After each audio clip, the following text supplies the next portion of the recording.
आप सबको जय श्री की। अभी हम उस जगह पे हैं जहाँ पे आके हम परमेश्वर के वचन से कुछ बातों को सीखते हैं, समझते हैं। और आज जो मैं आपके साथ बात करने वाला हूँ वो है हमारी सोच के बारे में।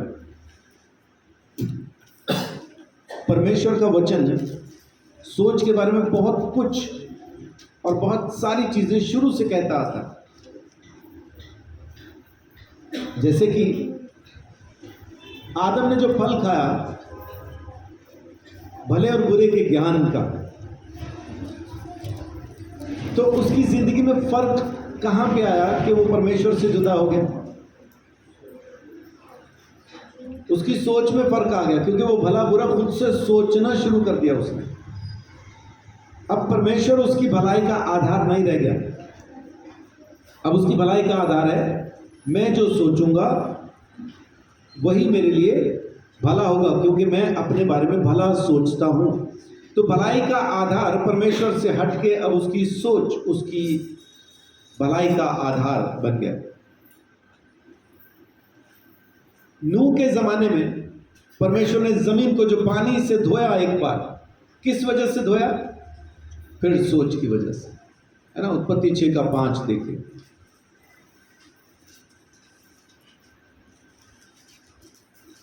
यहोवा ने देखा कि मनुष्य की बुराई पृथ्वी पर बढ़ गई है और उनके मन के विचार में जो कुछ उत्पन्न होता है वह निरंतर बुरा ही होता है।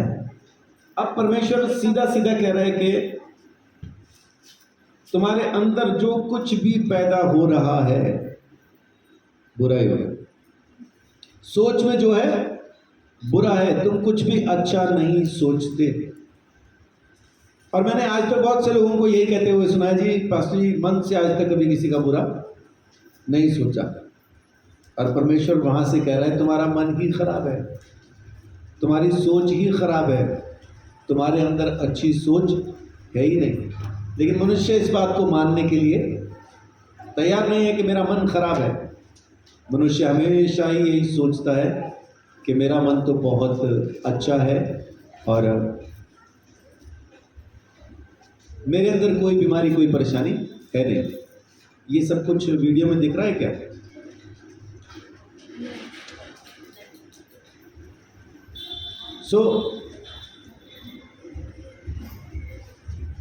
आज हम उसी के बारे में बात करने वाले हैं। सोच माने परमेश्वर ने कितनी अहमियत दी है हमारी सोच को, हमारे विचार को कितनी अहमियत दी।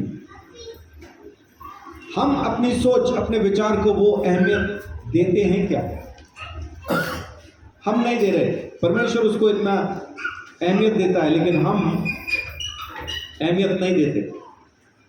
उत्पत्ति 8:21 में देखिए क्या लिखा है। इस पर यहोवा ने सुखदायक सुगंध पाकर सोचा, मनुष्य के कारण मैं फिर कभी भूमि को शाप न दूंगा। यद्यपि मनुष्य के मन में बचपन से जो कुछ उत्पन्न होता है वह बुरा ही होता है, तो भी जैसा मैंने सब जीवों को अब मारा है वैसा उनको फिर कभी ना मारूंगा। परमेश्वर का वचन साफ कह रहे हैं कि मुझे पता है कि तुम्हारे मन में बचपन से, बड़े होने के बाद नहीं, बचपन से जो कुछ भी तुम्हारे मन में पैदा होता है बुरा ही होता है, बुरा ही होता है। लेकिन तो भी अब मारूंगा नहीं, मैं मौका दूंगा। जैसे पहले पानी से जमीन को साफ कर दिया, अब नहीं करूंगा, मैं मौका दूंगा तुम्हें सुधरने का, समझने का मौका दूंगा। और दिया हुआ है, आज की तारीख तक उसने हमें ये मौका दिया हुआ है। वरना जो सोच जिस जगह तक आज पहुंच चुकी है, परमेश्वर को एक पल ना लगे इस जमीन को दोबारा से साफ करने में। अभी तो सरकारी फैसले हो गए हैं, सुप्रीम कोर्ट से ऑर्डर आ चुके हैं, है ना। महेंद्र की शादी सुरेंद्र से हो सकती है,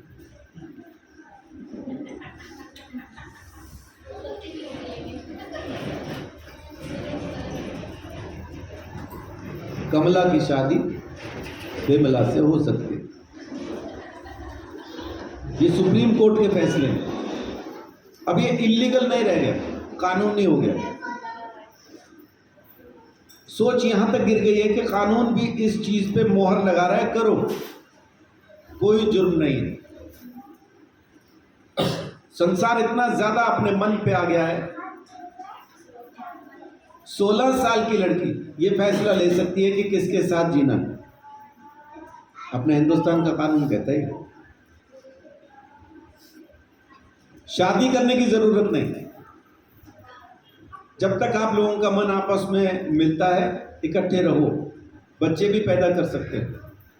शादी करने की जरूरत नहीं, ये कानून ही है। लिव इन रिलेशनशिप, ये कानून है। उसके बाद अलग होते हैं तो वो जैसे एक बीवी अलग होती है वैसे उसको सब कुछ मिलेगा, माने बाकायदा तलाक के जैसा। बच्चे का खर्चा, उसका खर्चा, वो सब देना होगा, लेकिन शादी की जरूरत नहीं। आज की सोच इतनी ज्यादा गिर चुकी है, इतनी ज्यादा गिर चुकी है। हाई फाई नौकरियां जो जहां पे तनख्वाहें लाखों में आती है ना, वहां पे अगर कोई लड़की नौकरी करने के लिए जाए, उससे पहले वो दस्तखत करवा लेते हैं 5 साल तू मां नहीं बनेगी अगर तुझे हमारे यहां नौकरी करनी है तो। क्योंकि अगर वो बीच में इस दौरान प्रेग्नेंट होती है, मां बनती है, तो उसको मैटरनिटी लीव उसको देनी पड़ेगी। 2 महीना 3 महीना उसको छुट्टी देनी पड़ेगी। वो दे नहीं सकते 2-3 घंटे की भी। साइन कराते हैं मां नहीं बनना, औरतें करती हैं दस्तखत नहीं बनूंगी। पैसा चाहिए, पैसा चाहिए। ऐसे और जाने कौन कौन से कानून मैं आपको गिनाना शुरू करूं, आपकी समझ में आना बंद हो जाए। ये सब कुछ लीगल है, पाप नहीं है। तब पाप था, अब तो पाप भी नहीं है। तो बिना किसी वहम के, अपने ऊपर बिना दोष लगाए लोग ये सारे के सारे अपराध कर सकते हैं, कर रहे हैं। सोच यहां तक गिर चुकी कि पाप को भी, गलत बातों को भी सही और कानूनी ठहरा दिया। इंसान की सोच यहां तक गिर गई। परमेश्वर का वचन भी कहता है कि कौन है जो अशुद्ध में से शुद्ध निकाल सकता है ना। अय्यूब 14:4।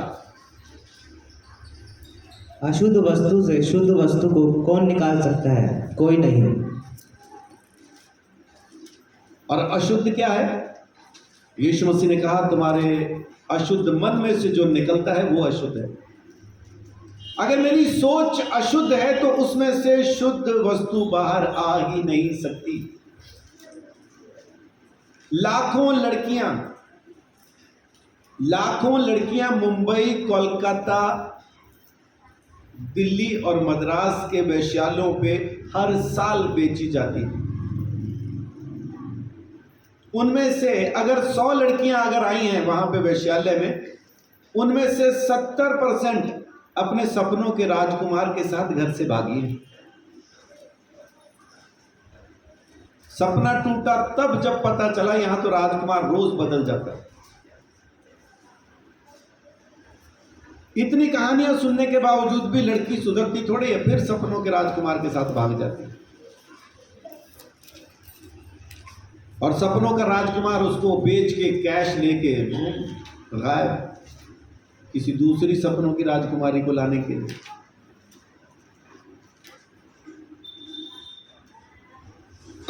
अशुद्ध मन में से शुद्ध वस्तु निकल ही नहीं सकती, निकल ही नहीं सकती।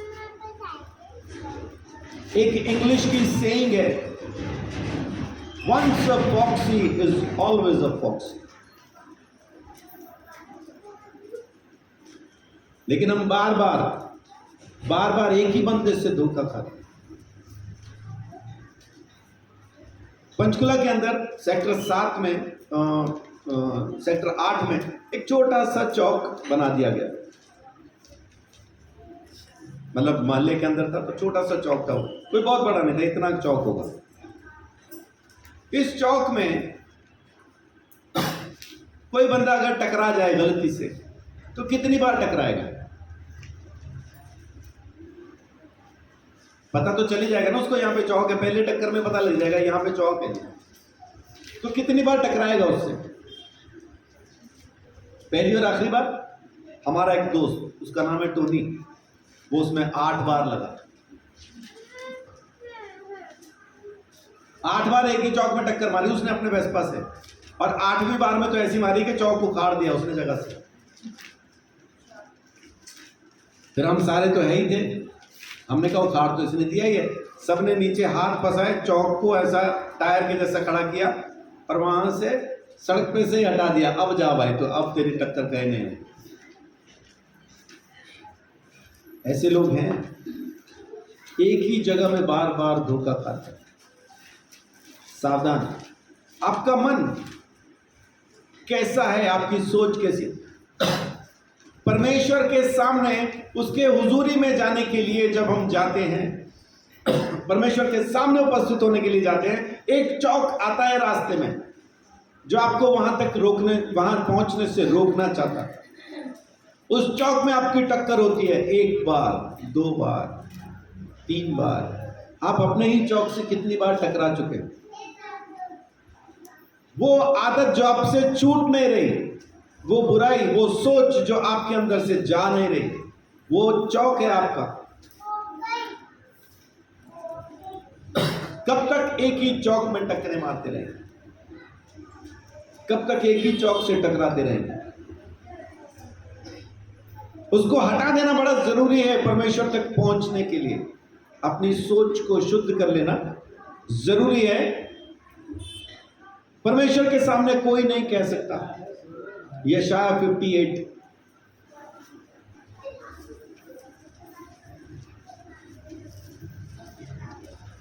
उसकी 3री आयत देखिए। वे कहते हैं, क्या कारण है कि हमने तो उपवास रखा परंतु तूने इसकी सुधि नहीं ली। हमने दुख उठाया परंतु तूने कुछ ध्यान नहीं दिया। सुनो, उपवास के दिन तुम अपनी ही इच्छा पूरी करते हो और अपने सेवकों से कठिन कामों को कराते हो। ये गलती से पढ़ा गया, लेकिन फिर भी मैच कर गया, है ना। लेकिन पढ़ा गलती से गया, पढ़ना था भजन संहिता 58। ये लेकिन लिख लीजिए, है ना। ये बीच में मैच तो कर गया, इसकी बात तो शामिल हो गई, लेकिन ये बोला गया है गलती से। मैंने लिखा हुआ है यहाँ पे भजन संहिता 58 उसका 3 जी। दुष्ट लोग जनते ही पराये हो जाते हैं, वे पेट से निकलते ही झूठ बोलते हुए भटक जाते हैं। पैदा होते ही झूठ बोलना शुरू करते हैं। और हिंदू शास्त्रों में लिखा है कि मनुष्य का बच्चा पैदा होते ही पाप के हाथ में सौंप दिया जाता है। वो पैदा होते ही झूठ बोलना शुरू कर देते हैं। छोटे छोटे बच्चे बोलना शुरू करते हैं अभी, और जैसे बोलना सीखते हैं झूठ साथ में सीख लेते हैं। पता नहीं उनके अंदर कहां से आता है, ये साथ में बोलना शुरू कर देते हैं, साथ के साथ आता है वो झूठ भी उनके अंदर। 51 भजन संहिता 51 का 5 कहता है, मैं अपनी मां के गर्भ में पड़ा ही पाप के साथ हूं। जी, देख, मैं अधर्म के साथ उत्पन्न हुआ और पाप के साथ अपनी माता के गर्भ में पड़ा।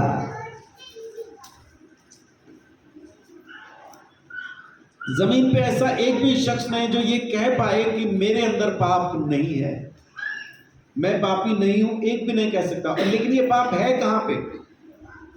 हमारे कर्मों में नहीं, ये हमारी सोच में है, हमारे ख्याल में है।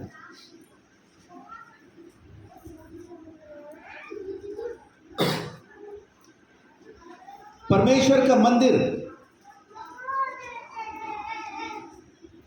परमेश्वर का मंदिर कितने भाग में है? 3 भाग में। पहला भाग बाहरी आंगन, दूसरा भाग पवित्र स्थान। वहां पे क्या है? एंटर किए तो लेफ्ट पे क्या है?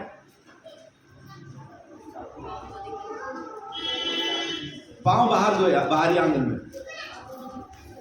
पवित्र स्थान में प्रवेश किया तो लेफ्ट पे क्या है?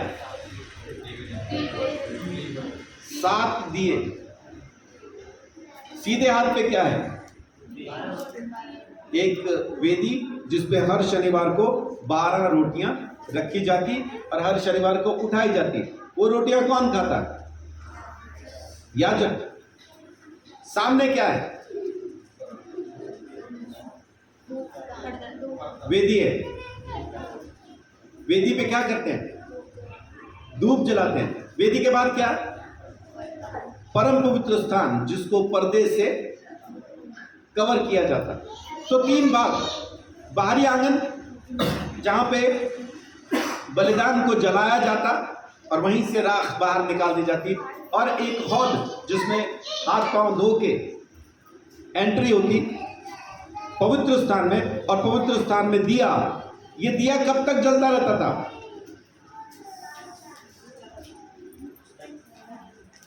ये कब तक जलता था?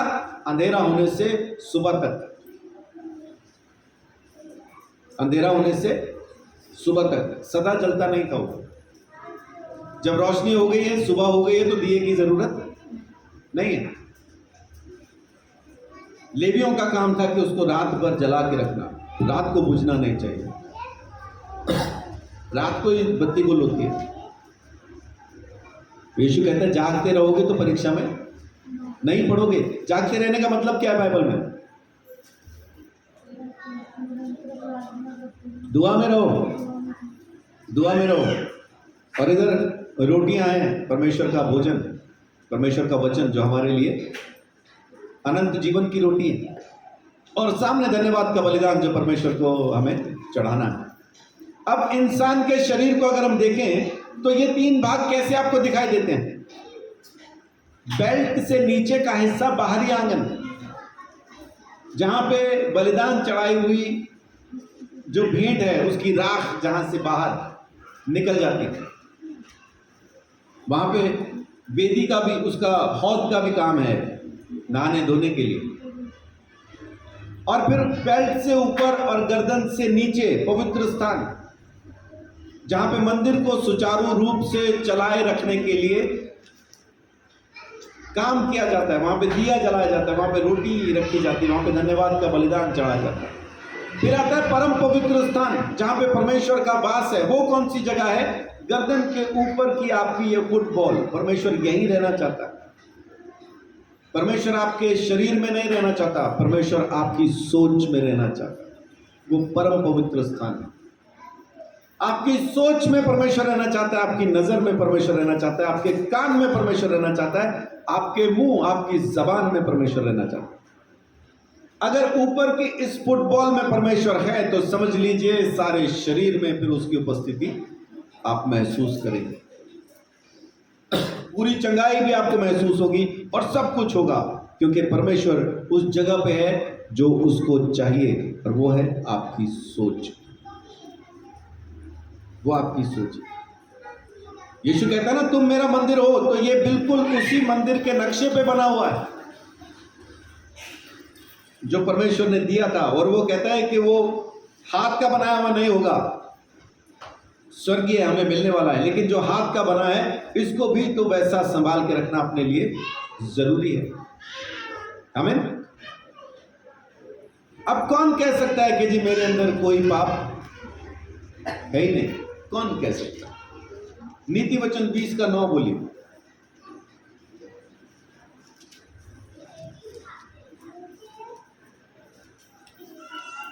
कौन कह सकता है कि मैंने अपने हृदय को पवित्र किया अथवा मैं पाप से शुद्ध हुआ हूँ? कोई भी नहीं कह सकता इस बात को कि मैंने अपने हृदय को शुद्ध कर लिया और मैं पाप से शुद्ध हो गया हूँ। मैंने अपने हृदय को धो लिया है, मांझ लिया है, साफ कर दिया है, अब मेरे अंदर कोई भी पाप बाकी नहीं। ऐसा कोई भी नहीं कह सकता। लेकिन तो भी मैं एक सभा में था और वहां पे सामने से पूछा गया कि इस सभा के अंदर कोई ऐसा बैठा है क्या जो आज की तारीख में बिल्कुल पाप ना करता हो?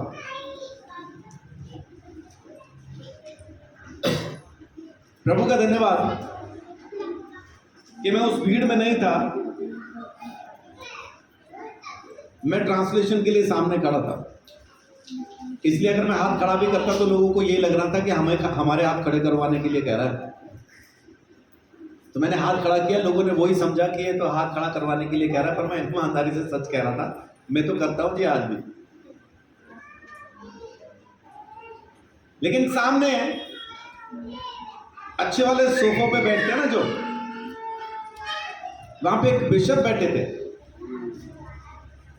जब ये पूछा गया कोई ऐसा है जिसने कभी पाप ना, कोई बिल्कुल पाप करता ही ना हो, उन्होंने हाथ खड़ा किया, मैं नहीं करता। मैं बड़े ध्यान से देखा और मैंने फिर हिंदी में सवाल दोहराया। ये पूछ रहे हैं आज की तारीख में मैं बिल्कुल पाप नहीं करता, ऐसा कोई है क्या? उन्होंने फिर से कहा मैं हूं। उन्होंने फिर दोबारा हाथ वो दिखाया, मैं हूं। ऐसा कोई भी नहीं है, ऐसा कोई भी नहीं।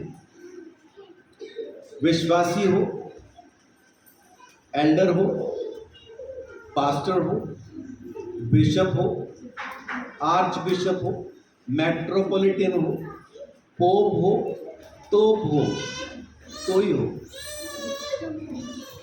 सब पाप करते हैं।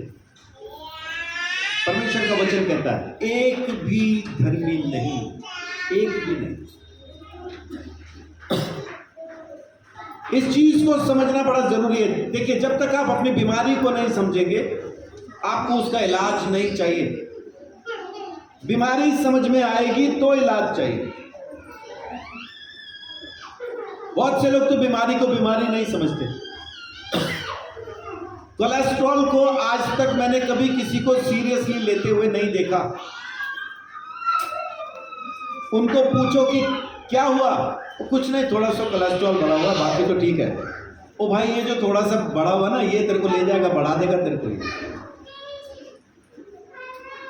कोलेस्ट्रॉल नहीं बढ़ना चाहिए, लेकिन लोग उसकी तरफ ध्यान ही नहीं देते।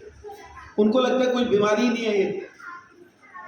वो तो जब हार्ट अटैक आता है ना, और वो आता भी आमतौर पे वॉशरूम के अंदर ही है।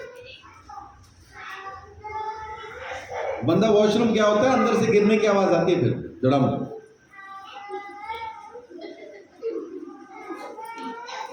आता भी वहां पे जहां कोई जा नहीं सकता फिर जल्दी से। फिर बाद में उसको वॉशरूम में पता चलता है, ओहो ये तो डेथ ही हो गई।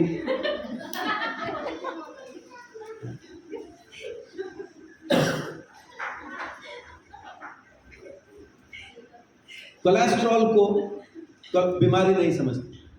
आप भी अगर अपने मन की बुरी सोच को बीमारी नहीं समझ रहे हैं, तो आपको भी मन बदलने की जरूरत नहीं महसूस होगी, मन फिराने की जरूरत महसूस नहीं होगी। परमेश्वर के सामने पहुंचने से पहले ये बीमारी जो अंदर चल रही है, जो सोच में चल रही है, इसको बदलना जरूरी है, इसको निकालना जरूरी है। जब तक आप इसको समझेंगे नहीं, तब तक आप इससे दूर भी नहीं होंगे, आप इसको छोड़ेंगे भी नहीं। इंतजार रहेगा उस बहन का जिसके साथ बैठ के आपने हर शाम को चुगली चुगली खेलना है। और ये खेल खत्म पता कब होता है? जब दोनों बहनें एक बात पे सहमत हो जाती हैं, और वो बात होती है चल चाटा सीख ले। इसका मतलब है अब चुगली चुगली खेल खत्म हो गया। जितनी फाइल थी सब डाउनलोड हो गई है। उधर वाली डाउनलोड इधर हो गई, इधर वाली, अब और कोई फाइल बाकी नहीं है। कल देखेंगे नई फाइलें, नए काम। सोच, हमारी सोच, परमेश्वर इस पे नजर रखता है। आपको भी रखने की जरूरत है, आपको भी रखने की जरूरत है। यिर्मयाह 8:6 देखिए क्या कहता है।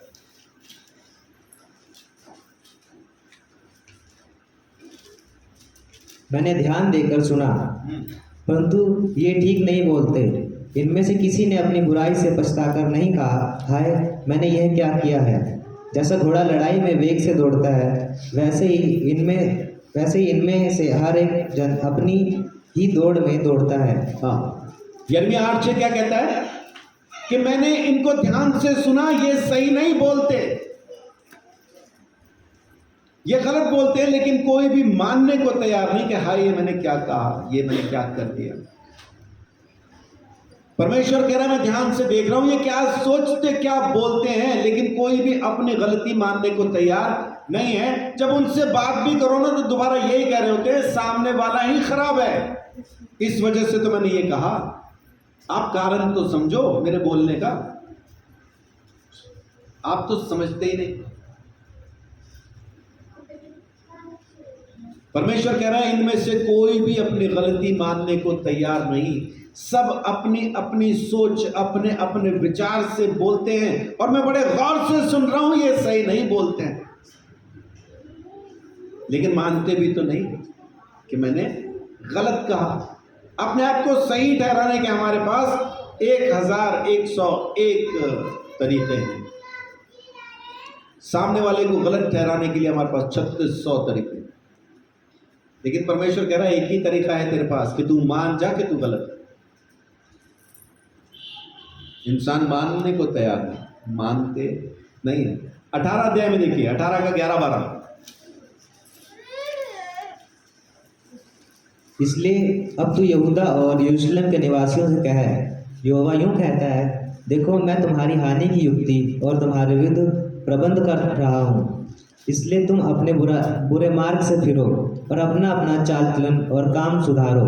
परंतु वे कहते हैं ऐसा नहीं होने का, हम तो अपनी ही कल्पनाओं के अनुसार चलेंगे और अपने बुरे मन के हट पर बने रहेंगे। हाँ, हम अपनी कल्पनाओं पे चलेंगे और अपने बुरे मन की जिद पर हम तो बने रहेंगे, हम ऐसे ही रहेंगे।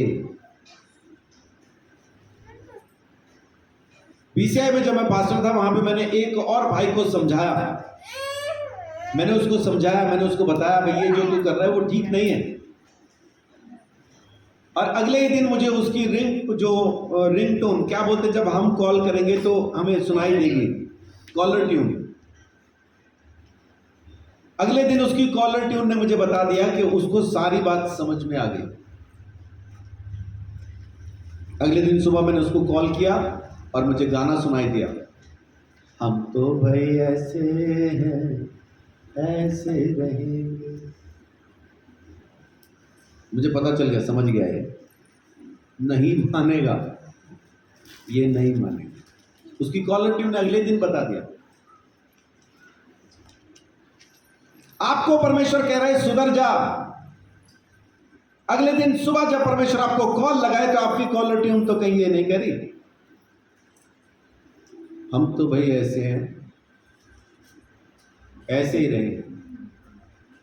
ये तो नहीं कह रही कहीं, अगर कह रही है कॉलर ट्यून बदल लो, बदल लो। परमेश्वर जब आपको कॉल करे तो उसको सुनना चाहिए। बोल यहोवा सुनता तेरा दास, वाणी तो अपनी सुना, उसको सुनना चाहिए। वो कॉलर ट्यून अभी भी तो वही नहीं कह रही है, हम तो ऐसे हैं ऐसे ही रहेंगे। परमेश्वर ने सुसमाचार का एक इंतजाम करके दिया इंसान को। सुसमाचार परमेश्वर की तरफ से तैयार किया हुआ है, इंसान ने तैयार नहीं किया।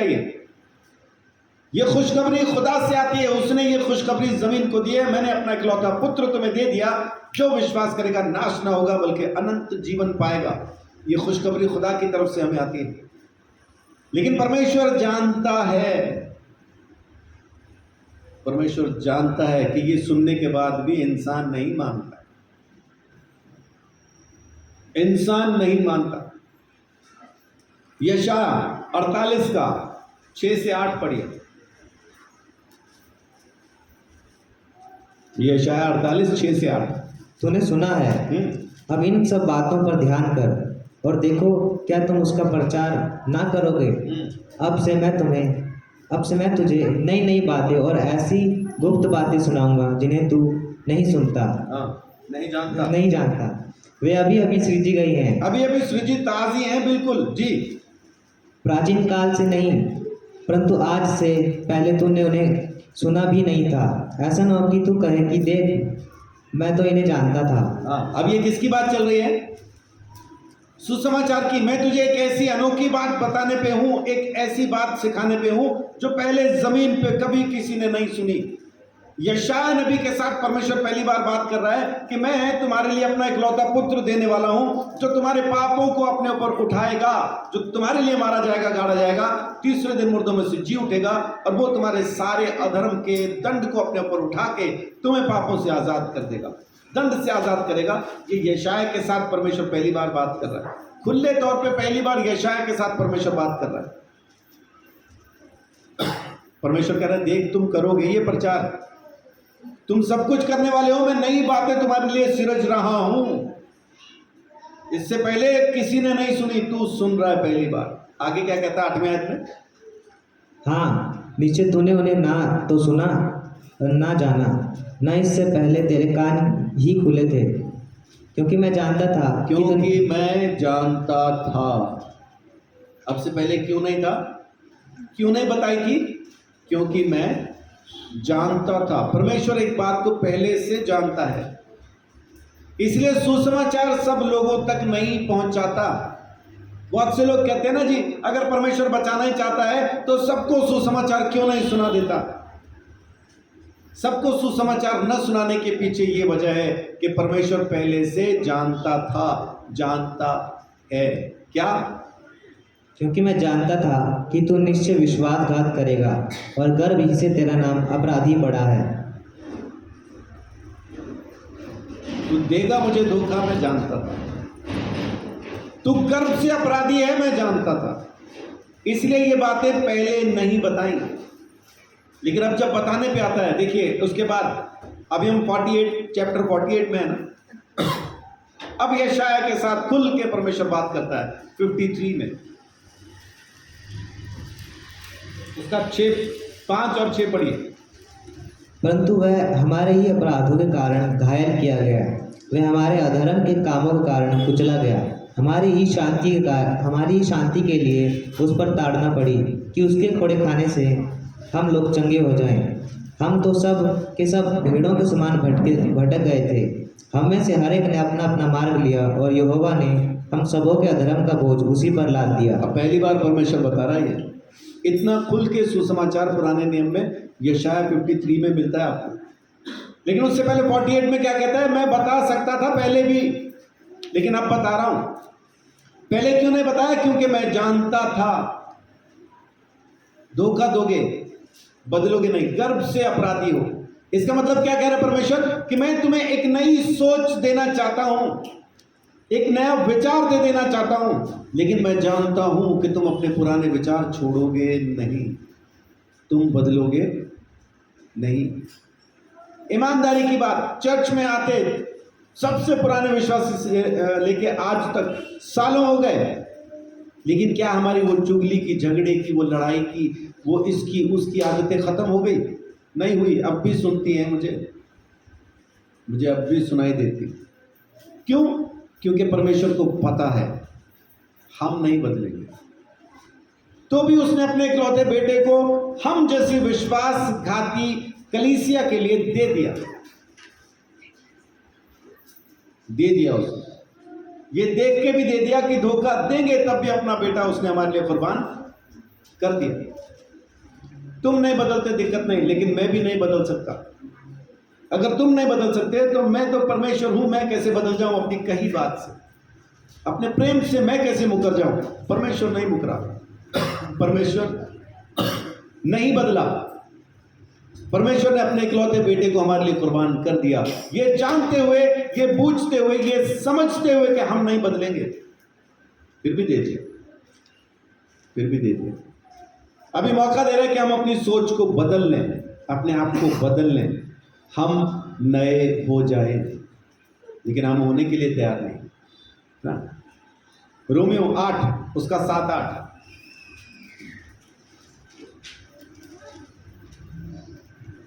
क्योंकि शरीर पर मन लगाना तो परमेश्वर से बैर रखना है, क्योंकि ना तो परमेश्वर की व्यवस्था के अधीन है और ना हो सकता है, और जो शारीरिक दशा में है वे परमेश्वर को प्रसन्न नहीं कर सकते। अब यहाँ पे शारीरिक दशा माने अपने कर्मों पर विश्वास, जिसने अपने कामों पर विश्वास किया है वो परमेश्वर का बैरी है, विरोधी है, क्योंकि हम शरीर से उसको कभी भी प्रसन्न नहीं कर सकते। हम चर्च में आके जरूर बैठ सकते हैं, हम आराधना भी कर सकते हैं, हम परमेश्वर की महिमा के लिए प्रचार भी कर सकते हैं, चंगाई के लिए प्रार्थना भी कर सकते हैं, हम सब कुछ कर सकते हैं शरीर में, लेकिन अगर सोच में वो सब कुछ नहीं है तो परमेश्वर हमसे प्रसन्न नहीं है। ये सब चीजें सोच में आना जरूरी है, मेरे ख्याल में आना जरूरी है, तब फिर परमेश्वर मुझसे प्रसन्न होता है। क्यों? क्योंकि जिस परम पवित्र जगह पर परमेश्वर है वो है मेरी सोच, और जब तक मेरी सोच पवित्र नहीं, सर्वशक्तिमान उस परम पवित्र परमेश्वर का वो पवित्र सिंहासन क्या वहां पे लग जाएगा? परमेश्वर का सिंहासन अगर मुझ में लगाना है, अगर मेरे अंदर मुझे उसको बसाना है, तो मुझे अपनी सोच को साफ करना जरूरी है। परमेश्वर साफ कुर्सी पे बैठता है, गंदी पे नहीं बैठेगा। आपकी सोच साफ होनी चाहिए। खास तौर से पत्नियों को जो हैं, जो होने वाली हैं, आप अपने पति पे तब शक करना शुरू करती हैं जब उस पे मक्खी भी नहीं बैठ रही होती। तुम्हारा तो चक्कर है, तुम्हारा तो चक्कर है। अच्छा, फिर वहीं तक बात खत्म नहीं होती, उसके बाद किसी ना किसी लड़की, किसी ना किसी औरत की तरफ उसका ध्यान भी दिलवाते हैं, है ना, उसके साथ तुम्हारा। इस भाई की बिल्कुल भी कहीं कोई मंशा नहीं, उसके बारे में कुछ भी, ये ना उसको देख रहा है ना समझ रहा है, कुछ नहीं। अब बीवी ने कहना शुरू किया, अब अपने आप को सही साबित करने के लिए और आगे डिटेल देना शुरू करती है। मैंने देखा, आपको देख के हंसती है। अब इस भाई के अंदर भी कुछ कुछ पैदा होने लगा, सुन रहा है ना लगातार घर पे। अब जब ये उस सभा में, उस जगह में जहां पे वो औरत, वो लड़की भी है, अब ये भी थोड़ा सा देख रहा है, मुस्कुरा रही है।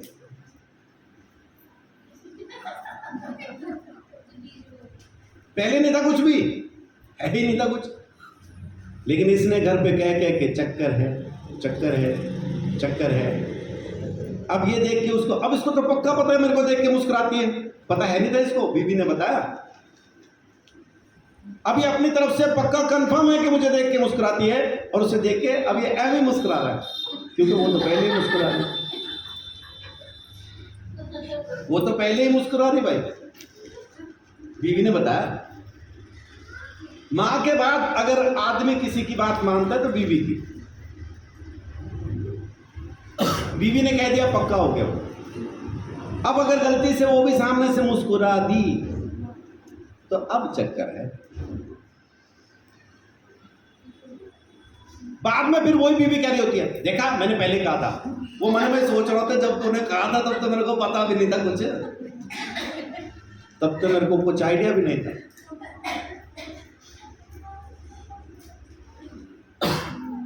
तो बीवियों, जो अब हो और जो होने वाली, ये चक्कर अपने पति के दिमाग में नहीं डालना।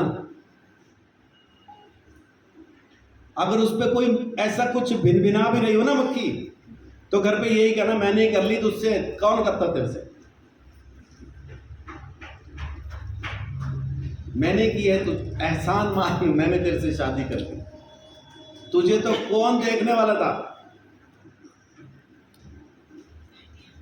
तब शायद वो बचा रहे। वैसे ये भी कहने की जरूरत नहीं, आपको जरूरत ही नहीं उसको ये कहने की वो देख रहा है, तू इसको देख रहा है, वो तुझे देख के हंसती है, वो तुझे देख के रोती है, जरूरत नहीं।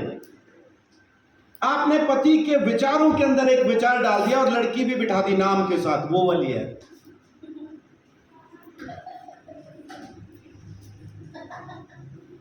अब वो पूरी भीड़ में से उसी को देख रहा है, बस आई क्या।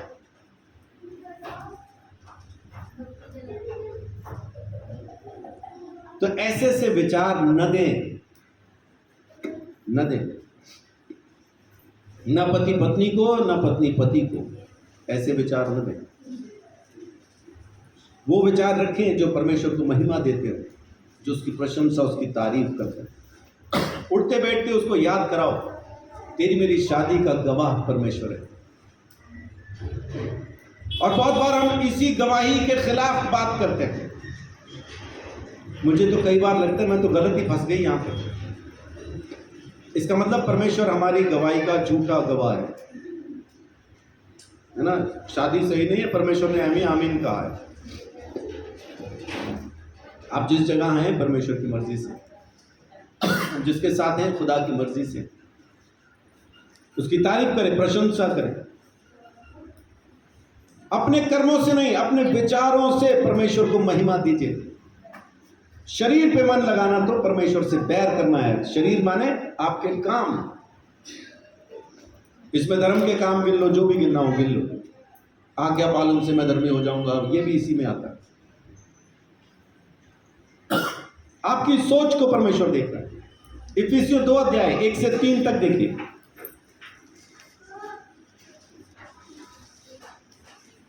उसने तुम्हें भी जिलाया जो अपने अपराधों और पापों के कारण मरे हुए थे, जिनमें तुम पहले संसार की रीति पर और आकाश के अधिकार के हाकिम अर्थात उस आत्मा के अनुसार चलते थे, जो अब भी आज्ञा न मानने वालों में कार्य करता है। इनमें हम भी सब के सब पहले अपने शरीर की लालसाओं में दिन बिताते थे और शरीर और मन की इच्छाएं पूरी करते थे, और अन्य लोगों के समान स्वभाव ही से क्रोध की संतान थे। जी, अपने सोच, अपने मन, अपने विचारों की वजह से हम क्रोध की संतान थे।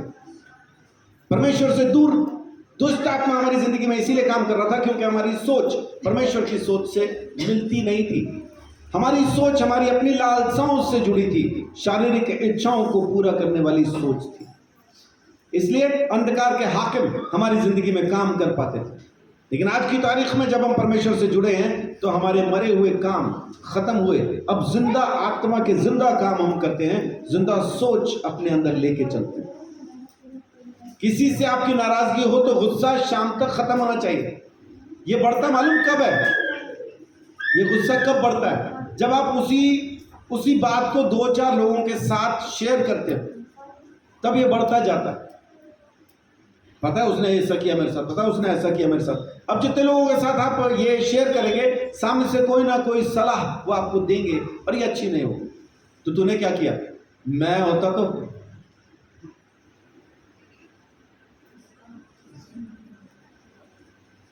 अच्छा, ये जो मैं होता तो ये करता वो करता वाले जो होते हैं ना, बाद में जब असल बात आती है, कहानी आती है कुछ करने की, तो मैं होता वाला सबसे पहले निकल जाता है। मैं होता तो पहले भाग जाता। ये निकल जाते हैं। आप लड़ते रहो। जितनी भी आप इस बात को लोगों के साथ शेयर करेंगे, ये बढ़ती जाएगी। गुस्सा खत्म नहीं होगा, बढ़ता जाएगा और इतना बढ़ जाएगा, फिर उस बंदे के साथ आपकी दुश्मनी हो जाएगी, दरार हो जाएगी, मिलना बरतना खत्म हो जाएगा। तो आप इस चीज को बांटें ना, शेयर ना करें। बल्कि अगर आपको किसी पे गुस्सा है तो उस दिन बाकायदा जानबूझ के माफी का, अनुग्रह का, दया का, प्रेम का वचन लोगों के साथ बांटें, ताकि आपके अपने दिमाग को भी ये संदेश पहुंचे। पैसा नहीं है तो गरीबी की कहानी लोगों को ना बताएं, जाके परमेश्वर का वचन वहां से बताएं जहां उसने जरूरतों को पूरा किया हो, ताकि आपका दिमाग वो मैसेज दे कि आप भी उसी खुदा के बंदे हैं, आपकी भी जरूरत को वो पूरा कर रहा है। आमीन। लेकिन हम वही कमियां, वही खामियां लोगों के साथ शेयर करते हैं। परमेश्वर का वचन साफ कहता है कि अगर हम वहीं पे हैं आज, तो दुष्ट आत्मा काम कर रहा है, क्योंकि हमारी सोच में परमेश्वर नहीं है ना फिर। और परमेश्वर नहीं है तो जाहिर सी बात है कोई ना कोई तो है, और वो परमेश्वर नहीं है। इसलिए यीशु मसीह जैसे ही सुसमाचार सुनाना शुरू करता है, सबसे पहली बात उसने क्या कही? मन फिराओ क्योंकि स्वर्ग का राज्य निकट आ पहुंचा। मन फिराओ क्योंकि स्वर्ग का राज्य निकट आ पहुंचा है। कितने लोग अपनी जिंदगी के अंदर फिर दोबारा से वो शांति के, सुकून के, आराम के वो दिन चाहते हैं? कोई भी नहीं चाहता। चाहते हैं, सब चाहते हैं। आमीन। प्रेरितों के काम 3:19।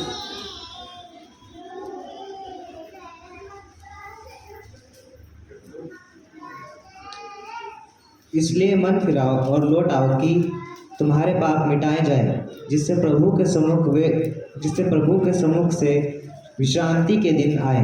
आमेन। तो इसलिए क्या करो, मन फिराव करो, पापों से तौबा करो, ताकि वो विश्रांति के दिन उस परमेश्वर से तुम्हें फिर से मिल जाएं, वो दिन लौट आए। एक पंजाबी गीत है, मेरा ख्याल सुना होगा कुछ लोगों ने, तौबा तू कर ले बंदिया, सुख दे देने आ जाएंगे। तौबा तू कर ले बंदिया, सुख दे देने आ जाएंगे। तो कर लीजिए, सुख के दिन आ जाएंगे। मैं नहीं कह रहा हूं, वचन कहता है। ये मेरी बात नहीं है, परमेश्वर के वचन की बात है। वचन में लिखा है, तौबा कर लो, मन फिरा लो और सुख के दिन आ जाएंगे। सुख के दिन कितना दूर है?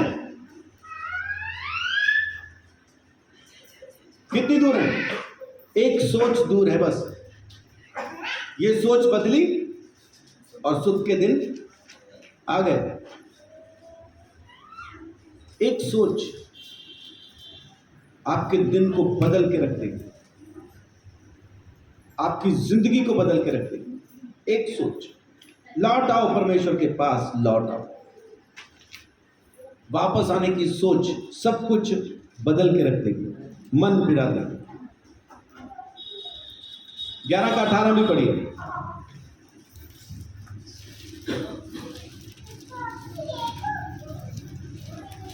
यह सुनकर वे चुप रहे और परमेश्वर की बड़ाई करके कहने लगे, तब तो परमेश्वर ने अन्य जातियों को भी जीवन के लिए मन फिराव का दान दिया है। आमेन।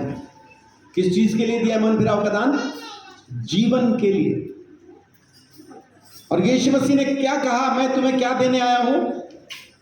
जीवन। और कौन सा? बहुतायत का।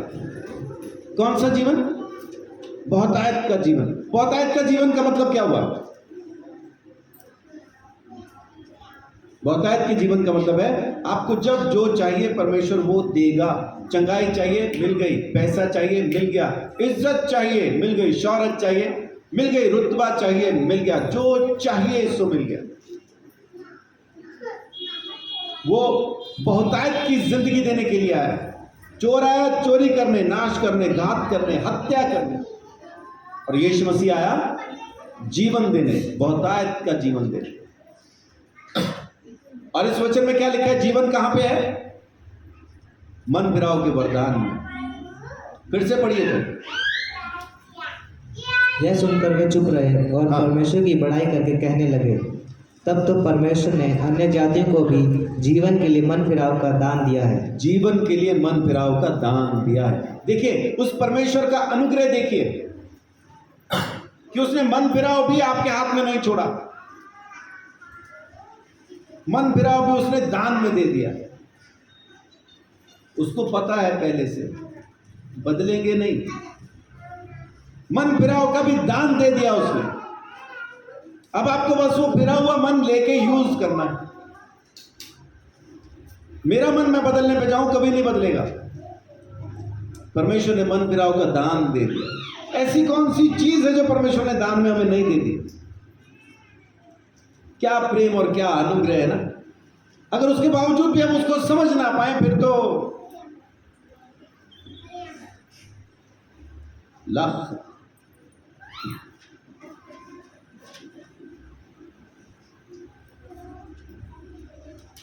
अब तो समझ जाना चाहिए वो परमेश्वर कैसा है, उसका प्रेम कैसा, उसका अनुग्रह कैसा।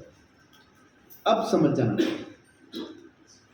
फिरा हुआ मन भी उसने दे दिया, आज्ञाओं से भरा हुआ मन दे दिया, आज्ञाकारी मन दे दिया, पत्थर का हटा के मांस का दे दिया, जिसपे मोहर लगी है, पवित्र आत्मा की छाप जिस पे लगी है, वो मन दे दिया। गिफ्ट में दे दिया, फ्री में दे दिया।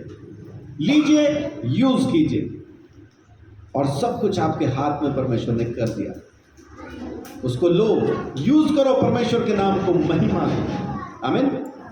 कुछ भी हमारे हाथ में नहीं छोड़ दिया।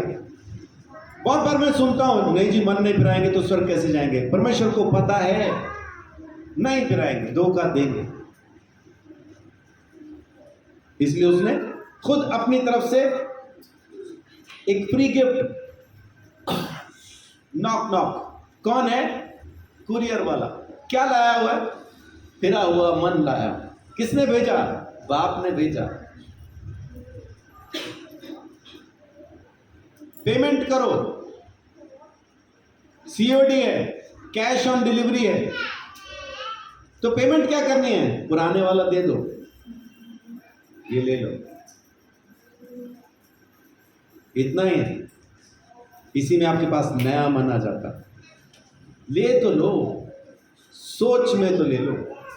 जब तक आप सोच में वो नया मन नहीं लोगे, आएगा नहीं, काम नहीं करेगा। आ तो गया, स्टोर में रखा हुआ,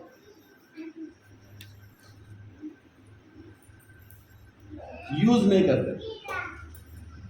पैकेट खोलो, नया मन निकालो, इस्तेमाल करना शुरू करो, नई सोच इस्तेमाल करना शुरू करो। परमेश्वर अपना अनुग्रह आप पे जरूर बना के रखेगा। दूसरा तीमुथियुस 2 अध्याय,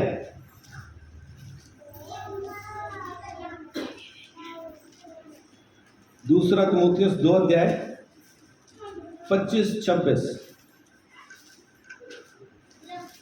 वह विरोधियों को नम्रता से समझाए, क्या जाने उन्हें मन फिराव का मन दे कि वे भी सत्य को पहचाने। देखिए क्या लिखा है, उनको विरोधियों को कैसे समझाओ? नम्रता से। विरोधियों को नम्रता से समझाएं, क्या जाने, क्या जाने उनको भी एक गिफ्ट मिल जाए, वो भी मन फिरा लें, है ना। नम्रता से समझाओ, क्या जाने परमेश्वर उन्हें मन फिराव का मन दे। आमीन। सोच बदलने की सोच दे। आप इसको यूं समझें, अभी हमारे अंदर कितने लोगों के अंदर सोच बदलने की सोच आई है? आई है? आमीन। तो क्या जाने परमेश्वर विरोधियों को भी यही दे दे, उनको भी सोच बदलने की सोच दे दे। तो नम्रता से उनको भी समझाएं। लेकिन अभी बात चल रही है अपनी, तो परमेश्वर आपको सोच बदलने की सोच भी देता है। इस सोच को सोचें। आपकी सोच खराब है, परमेश्वर आपको सोच बदलने के लिए सोच दे रहा है। इस सोच को सोचना, अगर सोचोगे नहीं तो सोचने से कुछ फायदा नहीं, क्योंकि सोचिए और सोचना होइए, तो सोचिए लाख बार, उस पर ध्यान दीजिए क्या कह रहा है परमेश्वर आपको। अगर ये सोच आपके पास आई है कि आज से मैं अपनी सोच को बदल लूंगी, परमेश्वर के वचन को सोचना शुरू करूंगा, तो कीजिए, आज से शुरू कीजिए, कुछ देर नहीं हुई। हाँ जी, आगे बढ़िए। क्या जाने परमेश्वर ने मन फिराव का मन दे कि वे भी सत्य को पहचाने और इसके द्वारा उसकी इच्छा पूरी करने के लिए सचेत होकर शैतान के फंदे से छूट जाए। आमीन। और इससे क्या हो कि परमेश्वर की इच्छा को पूरा करने के लिए शैतान के फंदे से, इस बात को गौर से पढ़िए, यहां पे ये नहीं लिखा कि परमेश्वर की इच्छा को पूरा करके शैतान के फंदे से छूट जाएगा। यहां ये नहीं लिखा कि परमेश्वर की इच्छा को पूरा करके शैतान के फंदे से छूट जाए, वो नहीं लिखा। क्या लिखा है? परमेश्वर की इच्छा को पूरा करने के लिए शैतान के फंदे से छूट जाए। अभी तक हमने किया कुछ नहीं, सिर्फ एक सोच हमारे अंदर आती है, आज के बाद यीशु के लिए जीऊंगा, वही सोच अपने अंदर रखूंगा। अपने हर पुरानी उस गंदी सोच को मैं सोचना बंद कर दूंगा। अब सोचूंगा तो परमेश्वर का वचन, बोलूंगा तो परमेश्वर का वचन। जब ऐसा सोचना आप शुरू करते हैं तो अपने आप को परमेश्वर की इच्छा पूरी करने के लिए अलग कर देते हैं, और शैतान आपकी जिंदगी से उसी वक्त निकल जाता है। अभी तक आपने किया कुछ नहीं है, अभी तक किया कुछ नहीं है, बस उसकी इच्छा को पूरा करने के लिए आपने सोचा है करूंगा, अभी किया कुछ नहीं है ना। दोबारा देख लीजिए पढ़ के 26 आयत। और इसके द्वारा उसकी इच्छा पूरी करने के लिए सचेत होकर शैतान के फंदे से छूट जाए। आमीन, आमीन। बेसिक शिक्षा क्या है, इससे आगे बढ़ने की जरूरत है अभी हमें। बेसिक शिक्षा देखिए, इब्रानियों 6 अध्याय पहली और दूसरी आयत, इससे आगे बढ़ना अब हमें, हम इसी में अटके रहते हैं। इसलिए आओ मसीह की शिक्षा की आरंभ की बातों को छोड़कर ये आरंभ की बातें हैं, इनको छोड़कर हम सिद्धता की ओर आगे बढ़ते जाएं हाँ, और मरे हुए कामों से मन फिराने और परमेश्वर पर विश्वास करने और बपतिस्मों और हाथ रखने और मरे हुओं के जी उठने और अंतिम न्याय की शिक्षा रूपी नींव फिर से न डालें। हाँ, ये बेसिक शिक्षा है, इब्रानियों 6 का 1-2 में लिखा है, ये बेसिक है। क्या क्या है उसमें, पढ़िए तो दोबारा से दूसरी आयत। और बपतिस्मों और हाथ रखने और मरे हुओं के जी उठने और अंतिम न्याय की शिक्षा रूपी नींव फिर से न रखें। जी, है ना। पहली आयत में जो लिखा है ना, मरे हुए कामों से मन फिराने, ये बिल्कुल शुरू की बात है, शुरू की बात है। मन फिराने, परमेश्वर पर विश्वास करने, बपतिस्मों और हाथ रखने, मरे हुओं के जी उठने, अंतिम न्याय की शिक्षा रूपी नींव को फिर दोबारा से न डालें। बार बार उन बातों में ना अटके रहें, अब इससे बढ़ के आ जाओ, फिर अब परमेश्वर के काम करने शुरू करो। ये तो आदि शिक्षा है जो खत्म हुई, आरंभ की शिक्षा थी, मिल गई आपको, विश्वास करो और खत्म हुई। हम आज तक उसी में अटके। मन फिराओ सबसे पहला कदम है, वही नहीं हो रहा। पहुंचना हमें छत पे है, पहली सीढ़ी पे पांव नहीं रख रहे। पहली सीढ़ी पे पांव रखेंगे तभी तो छत पे पहुंचेंगे। पहली सीढ़ी मन फिराओ, चढ़ जाओ। हम बोल रहे कूद के चढ़ेंगे, आ रहे दौड़ दौड़ के दूर दूर से और मार रहे टकरे दीवारों में, धुलुम धुलुम। किसी का सर फूटा, किसी का घुटना टूटा, क्या हुआ, छत पे पहुंच के रहूंगा। वो सीढ़ी जा रही है, वो नहीं, ऐसे ही जाऊंगा। तो पहली सीढ़ी पे पांव क्यों नहीं रख रहा, वो मेरी पसंद की नहीं है। मतलब अगर मैं पहली सीढ़ी पे पांव रखूं, मन फिराओ वाली सीढ़ी पे पांव रखूं, तो मुझे अपनी बहुत सारी वो आदतें छोड़नी पड़ेंगी जो मैं छोड़ना नहीं चाहता। मैं इन्हीं आदतों के साथ छत पे जाऊंगा, लगा रहा भाई। विश्वास में कितने साल हो गए, 15, छत पे पहुंचा नहीं। अगली बार नया बांस लेके आऊंगा, वो जो होता ना पोल वॉल्ट, उससे मैं ऐसा कूदूंगा, पहुंच जाऊंगा। लेकिन होता नहीं। कोई भी शॉर्टकट आपको उस जगह नहीं पहुंचाएगा जहां परमेश्वर आपको सीधे रास्ते से लेके जा रहा है। पहली सीढ़ी है मन फिराओ, रखो पांव, फिराओ, पहुंच जाओ। जिस दिन आप छत पे पहुंच गए, जमाना देखेगा और कहेगा ये परमेश्वर के लोग हैं। अभी भी कहता तो वही है, अंदाज अलग है, ये परमेश्वर के लोग हैं। अभी यूं कहता है, लेकिन जब छत पे होंगे तब कहेंगे ये परमेश्वर के लोग हैं। अंदाज बदल जाएगा। तो आपको यहां से वहां पहुंचना है। ये बेसिक शिक्षा में उलझे ना रहिए, निकलिए, बढ़िए, पहुंच जाइए उस जगह जहां परमेश्वर आपको लेके जाना चाहता है। आमीन। ये बेसिक शिक्षा है। अब परमेश्वर कह रहा है सोच को बदलो। इफिसियों 3:20 में लिखा है, वो परमेश्वर जो ऐसा सामर्थी है जो आपकी सोच, आपकी समझ से बढ़ के, कहीं बढ़ के आप में काम कर सकता। क्या लिखा 3:20 में? अब जो ऐसा सामर्थ्य है कि हमारी विनती और समझ से कहीं अधिक काम कर सकता है, आमीन। उस सामर्थ्य के अनुसार जो हम में कार्य करता है। कहाँ कार्य करता है? हम में। और हम में कहाँ पे? किडनी के ठीक नीचे। हाँ जी, सोच में, सोच में।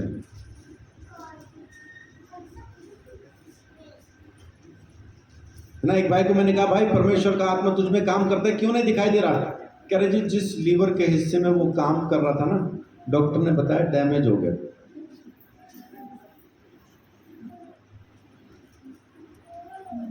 तो आप कहीं काम नहीं कर रहा।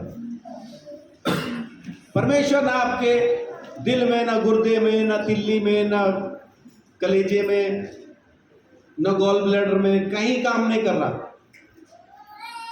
परमेश्वर काम करना चाहता है आपकी सोच में।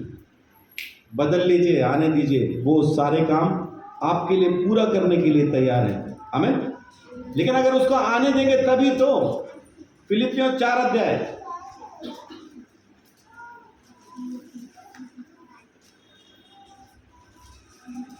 उसकी 8वीं आयत पढ़िए। इसलिए हे भाइयों, जो जो बातें सत्य हैं और जो जो बातें आदरणीय हैं और जो जो बातें उचित हैं और जो जो बातें पवित्र हैं और जो जो बातें सुहावनी हैं और जो जो बातें मन भावनी हैं, अर्थात जो भी सद्गुण और प्रशंसा की बातें हैं, उन पर ध्यान लगाया करो। उन पर क्या किया करो? ध्यान लगाया। और ध्यान कहाँ लगेगा? ध्यान लगेगा सोच में। उन पे सोचो। किन किन बातों को सोचना है आपने? जो जो बातें सत्य हैं, जो जो बातें आदरणीय हैं, जो जो बातें उचित हैं, जो जो बातें पवित्र हैं, जो जो बातें सुहावनी हैं और जो जो बातें मन भावनी हैं, अर्थात जो भी सद्गुण और प्रशंसा की बातें हैं, उन पर ध्यान लगाया करो। अपनी सोच को, अपने ख्यालात को वहां पे लेके आओ, वहां लाओ। क्योंकि जो इंसान जैसा सोचता है ना, वैसा ही वो खुद भी है। जैसी उसकी सोच है वैसा ही वो इंसान है।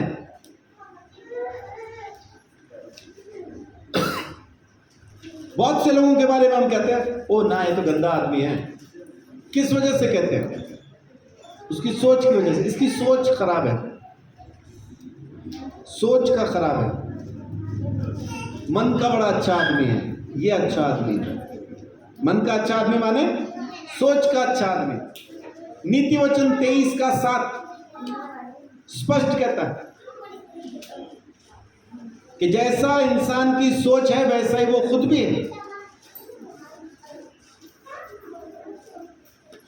क्योंकि जैसा वह अपने मन में विचार करता है वैसा वह आप है। हाँ, क्या कहता है? कि जैसा वो अपने मन के अंदर विचार करता है वैसा वो आप है।